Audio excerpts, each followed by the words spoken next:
Good evening, everyone, and welcome to Arizona Illustrated for Friday, the 17th of August, 2012. I'm Jim Ninsel, host of Political Roundtable, our weekly analysis and commentary on local, state, and national politics.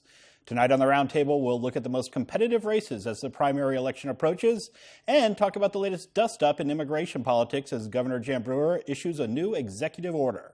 We'll also examine a controversial student housing project near the University of Arizona and discuss the so-called jungle primary. Joining me this evening is Pima County Democratic Party Chairman Jeff Rogers, Republican National Committeeman Bruce Ash, and Tucson City Councilman Steve Kosacek. Thank you all for being here. Bruce, welcome to the Roundtable. Let's start with the Ryan pick. You're delighted to see that Mitt Romney has chosen Wisconsin Congressman Paul Ryan as his running mate. I am, because I think it makes this election about big issues and not some of the catcalling back and forth that's been going on the last couple of months. And I think it's a great thing for the Republican Party to show this new vision looking forward and the path to prosperity. Jeff, what do you think? Well, I disagree about that path to prosperity part, but other than that, I have to say I agree with Bruce. I mean, we're delighted at the pick. It provides the voters a stark contrast of competing visions. And I think you can sum up Paul Ryan in one thing: his worship of Ayn Rand and her virtues of selfishness. I mean, that selfishness is not what American society is about. And the Ryan budget is sort of Randish in its formula to take from the poor and the needy and Pell Grants and crush Medicare, turn it into a voucher system, crush the VA system and turn it into vouchers. We're going to enjoy this discussion, and I'm confident that we're going to come out on top. And Steve, your thoughts on the tough pick? act to follow there. Let's stipulate that we have 4 men right now running for the highest offices in the land, all of whom care deeply about this country. The differences in ideologies, clearly. The Ryan pick was a lurch to the right. I would have preferred to see a more centrist candidate selected. Somebody like a Condi Rice would have balanced the ticket with some foreign policy experience. My sense, though, is that the Ryan pick is going to drag the Republican Party so far to the right, it's going to throw the election to Obama. You know, it's interesting that you say that, Steve, because Paul Ryan has been elected by wide margins in a purple district in a blue state, and he actually tends to the left of the conservatives on many social issues. He comes from a state where he's had to get along with Democrats for a long time. Up until recently, Wisconsin has largely been a Democrat state. I think Paul Ryan is a likable guy. He's telegenic. He's hardworking. He's not afraid to stand up to the president, as he's done on a couple of occasions. He may have some controversial views. Those will be litigated during this election, and I think that the stark questions that Jeff talked about are really whether we become a dependency state or a state of opportunity, which is really what Ryan and Romney are running on in this election. I guess to describe this guy as being socially moderate is absolutely false. This is a guy who signed on to a bill that would allow hospitals to deny abortions even if the life of the woman was at stake during that. And he has made it absolutely clear that he believes that there should be abortion only when it should never happen except for incest and rape. He has made those two, but he did sign on to one of the most extreme bills that would keep a woman from having an abortion even if her life was at stake. And this is a man who wants to cut. I mean, 60% of the cuts in the Ryan budget come from the neediest people in our country. They come from food stamps. They come from Pell Grants that educate our young. They come from housing assistance for the elderly and the poor. I mean, this is a man who, and what will he do with all of those savings? He will give some of the largest tax breaks in the history of this country. If you make over $1 million a year, you'll get an average tax break of $265,000. He'll eliminate capital gains taxes, and so, for instance, Mitt Romney, instead of paying 13.9% on his income, under the Ryan plan, he would pay 1%.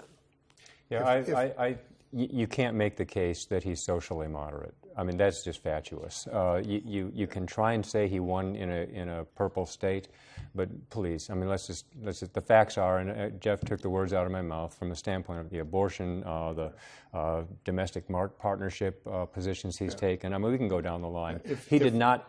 Romney did not pick Ryan because he was trying to balance the ticket with a moderate. I mean, let's get real, Bruce. If Jeff and the Democrat Party want to litigate this election over women's reproductive rights and gay rights, have at it. This election is about the economy and the future of our country. And all of the things that Jeff talks about taking away from people, what the Democrat Party has done to take away the most in this country is self-respect, the self-respect of having a job. And that's what this election is about, the economy and jobs, getting more people back to work, increasing the revenues to the Treasury so we can run this country and do all of the things that we need to do to be a great country again. And let me ask you this. Do you think the Ryan pick will have an effect on the congressional races here in southern Arizona or the U.S. Senate race between what's likely to be Jeff Flake and Richard Carmona? Yeah, well, I think that Romney will win handily here in Arizona. And Jeff, wants to think that he has some compelling information to the contrary. But I think that Mitt Romney is going to carry Arizona, and with that, and Maricopa County will go to Jeff Flake for the U.S. Senate. The more down-ticket federal races, it's a little dicier. It's going to depend upon population, splits between Democrats and Republicans.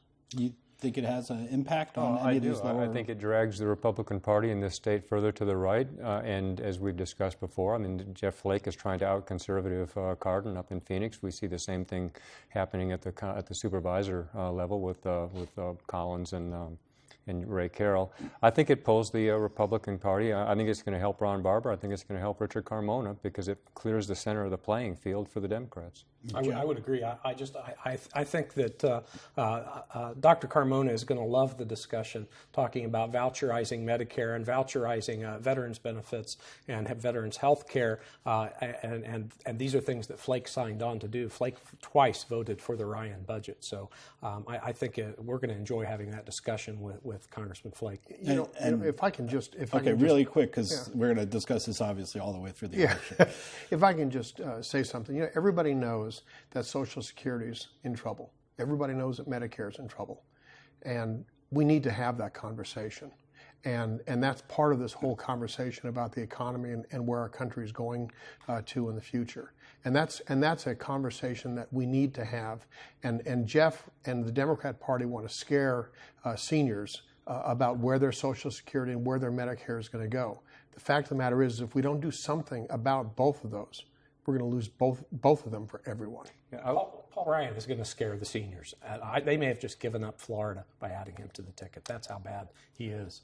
I would agree with what Bruce said. We have to have that conversation about Social Security and Medicare. The problem is we have both parties throwing just huge numbers around that the voters look at them and say they're manipulating statistics to reach a desired end. I mean, if we could just have a rational conversation, Medicare, why don't we means test Medicare? People understand that. Social Security, why don't we raise the income cap on Social Security? Those are the kinds of just intuitive discussions that for some reason, in the midst of a political campaign, they get lost in the $700 million or billion or whatever the number is, and people's eyes just roll to the back of their heads, and they don't believe the data, and they just tune those kinds of discussions out. So we have to have that conversation.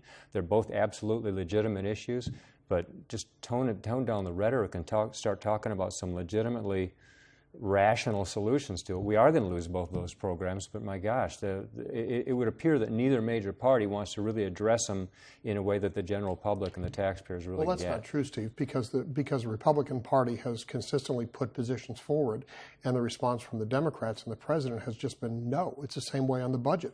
This will be the first president in the history of our country where we go 4 years during a presidency with no budget being passed. How can you pass a budget when everything's filibustered in the Senate by the Republicans? You can't get anything through that Senate. Well, you can't. We saw statistics yesterday that said that this was the worst Congress since late 1940s. They accomplished less than any Congress since the late 1940s. And why is that? Because because Republicans control the House and because they filibuster the Senate. Everything has to get 60 votes. And if we live in that, he's refused to hear the House budget, and the president's own budget was defeated 100 to nothing. Every single Democrat in the Senate, Jeff, voted against the president's budget. I want to shift over to the local races Gladly. because we're running out of time rapidly, and there's a lot to get to this week. The race between Sean Collins and Ray Carroll over in District 4 for the Pima County Board of Supervisors. Bruce, you weighed into this one on behalf of Supervisor Carroll, saying that he's the guy you'd like to see go back. I did, and it's because early on in this election, it was clear that Randy Graff, who is a former unsuccessful political candidate, a guy who proposed Green Valley seceding from Pima County, was behind his candidacy and was his campaign manager and involved with him. And frankly, I don't want any supervisor on the Pima County Board of Supervisors who's influenced by somebody like Randy Graff. And Steve, you've spoken about this on the program before. You said you didn't think Collins really had the... I think Ray Carroll is a quality guy. Absolutely support his candidacy. Sean Collins ought to distance himself from some of the mudslinging that's coming from the Arizona Daily Independent. That thing is a rag that doesn't even belong below the parakeet at home. Sean Collins ought to distance himself from that. He's an unelectable bad joke, and I absolutely agree that with Bruce that Sean should just walk away from this race. It's Ray's. He's earned it. He's a quality guy, and he's got the trust of the electorate. And Bruce, the other big Republican primaries in District 4 for the seat that Ann Day is giving up, and you've got the 4 candidates. District 1 is where District 1, you're right. Excuse me, but Ann Day's giving up the seat up there, and it's Vic Williams, the state lawmaker, Allie Miller, the Tea Party Patriot organizer, and I'm drawing Mike Helen, the former who used to have your job as national committeeman, and then Stuart McDaniel. So anyone emerging from that pack? It's a horse race. On the surface, you would think Vic Williams would have a heads up because he has been on the ballot there a number of times. Allie Miller, being a female, obviously has a distinct opportunity within a otherwise male field. Mike Helen is well known. He's had a fair amount of success fundraising and getting different parties in back of him. Stuart McDaniel hasn't got nearly the traction that he would like. I think it's probably more a three-way race between Helen, Allie Miller, and Vic Williams at this time. And you have any sense anyone pulling out here? You had Stuart and Mike on the show last week. I think the other two candidates made a mistake in not showing up and making their pitch. I think Mike won that debate hands down when you had him on the show. As Bruce says, he's been there, he's done the job, he's got a lot of the experience in the legislature as well. I think he brings a lot to the table, and I think he's probably going to win the race. And Jeff, you're still hopeful that Nancy Young-Wright has a shot, even though that's a district where Democrats have a really significant voter registration disadvantage. It is. It's an uphill climb for us. I like our prospects with the candidate we have. Nancy Young-Wright has been on the school board, represented that area in the legislature for one term, actually for 1.5 terms. So I think she's a very strong candidate. She works very hard, got a strong ability to reach across the aisle. So I think we've got as strong a candidate as we can have, and she's going to be very well financed. And hopefully there's some truth to the divisive primaries give us a little bit of a leg up as well, but we'll have to wait and see. That one's been pretty tame, though. They've stuck to the issues, talking about roads and effective use of county resources and so on. It hasn't got as spirited as the other one. Right, and I like some of those candidates to run against better than others, as you well might imagine. And I just wonder how much voters are paying attention. I guess a lot of early votes are still out there, and I hear there's a lot of undecided voters who are still trying to figure this stuff out. What did we hear yesterday? I think it was 25% of the votes have been turned in now. So, there's still lots of time for these candidates to actually make their final pitch. Absolutely. Here. Jeff, the state Supreme Court put the sales tax back on the ballot this week. What are your thoughts on the chances of this passing? Well, I see that there's some organized opposition against it. Republican Treasurer Doug Ducey says he's going to form a group that's going to oppose it. But there's a huge number of business groups across this state that are supporting this. I mean, they have raised almost $1 million to put this thing on the ballot, and they have a lot of cash on hand, maybe half of that left. So I think you're going to see a pretty spirited election over this, and I think we'll probably actually have a financial edge over the people who are opposing it. And we're seeing a lot of Republicans come out in favor of it as well. So I think with the business backing and with the money they're able to raise, I think it has a strong chance. But Bruce, not as many Republicans as came out when Governor Brewer had her temporary one. Governor Brewer herself says this is a bad idea. Yeah, she did, and I think Republicans are generally against this because it is a permanent tax, and there's also no guarantee that a significant amount of the funds that are going to be raised by this permanent tax are actually going to get into the classroom. That's what parents want for their children. They want those dollars to get into the classroom that's going to make an impact in their child's education. Well, there absolutely are. There are a lot of safeguards built into it. One safeguard is that the legislature can't tamper with it. 80% of the funds will go to education, and there are all kinds of standards that are set within this legislation that would force it down into the classrooms as well. So, and some of the teachers are a little bit unhappy about it because it has some evaluation and puts some standards in there that maybe some of our unions are not exactly pleased with. But nevertheless, I think all in all, it's a pretty good package. Steve, your thoughts on its viability at the? Well, I would have preferred to see them keep it education only and not mix the infrastructure in with it. I think that to the extent that they dilute the question, that's going to hurt its chances. And that's about what 10% goes 20%. to 20%. It's 20%. So I think that's an issue. Right now, just given the economy, people are going to be loath to say, yeah, we'll go ahead with the it's an extension of an existing tax. That's going to be a tough sell. To the extent that they can market it as education only and divert away from that 20% issue, I think it's got an opportunity, but it's going to be a tough sell just given the nature of the economy right now. And also, the infrastructure parts of the bill, I think there was a little necessary log rolling going on there where, to bring the support of contractors and others into that and certain businesses that helped perhaps lure them in. But at the very same time, people are very cognizant of how bad our infrastructure is, particularly with the roads in city, county, and the state. And Bruce, we had another news today that the so-called jungle primary has been put back on the ballot by the state Supreme Court, and that's a proposition that would ask voters to do away with our existing primary system and replace it with a top two system where all the candidates run in a single primary. The voters get to pick between them, and the top two go on to the general election. And you're opposed to this one. Well, I'm opposed to the jungle primary, and it's amazing, Jim. Everywhere else in the world where we have totalitarian government, we have one-party government. America is built on democracy. It's built on a two-party system. These so-called independents want to neuter political parties and branding, and at the end of the day, I think that what you get is one-party government that's really no party. And I don't think that this is a good idea. It hasn't been successful elsewhere.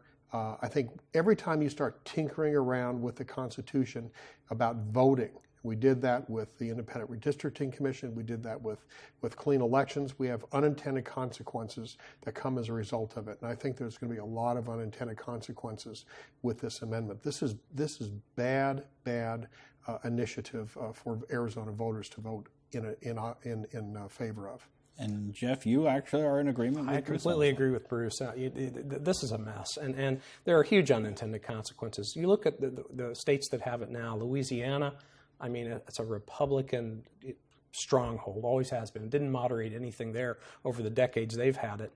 You look at Washington State, it hasn't. I mean, they're selling it as two things. It's going to moderate the candidates. We haven't seen any evidence of that in Washington State. We didn't see any of it in California this last term. And the second one is that it will increase independent turnout. Hasn't done that in Washington State. Didn't do that in California in this last election cycle in June. So the two big propositions are big lies. They're false. There's no evidence to support either one of those things. And and it's full of all kinds of opportunities for mischief. I mean, putting up fake candidates. You can call yourself the candidate of the I'm the furniture candidate. That's you can call yourself a candidate of any party you want to and create it yourself, and you just write it on your registration form. And in addition to that, Bruce could run as a Democrat next week. He could change his registration and run as a Democrat. And and in a primary where people aren't paying terribly close attention, that will siphon off some of the Democratic votes and maybe help a Republican. Democrats could do the same kind of mischief. And we saw some races in California where there were horrible untoward results. There was a congressional district in California that's heavily Hispanic, heavily Democrat. 5 Democrats ran and 2 Republicans. The 2 Republicans finished in the top 2. So you're going to have a Democratic district represented by a Republican. And so now that's going to cause Bruce and I to go say, well, wait a minute here. We're going to have more influence because we're going to go out there and strong-arm people to get out of races, strong-arm people to get involved in it. We're going to do caucuses, That's and right. it'll be the same result conventions. as what we once had before this thing. So this is a bad, poorly thought out, and it's been brought up by people who say they're independent. They really have no philosophy at all. And Steve, you want to weigh in here? Well, sure. Maybe Bruce, you ought to run as a Democrat. The Arizona Daily Independent's calling you a rhino now, so.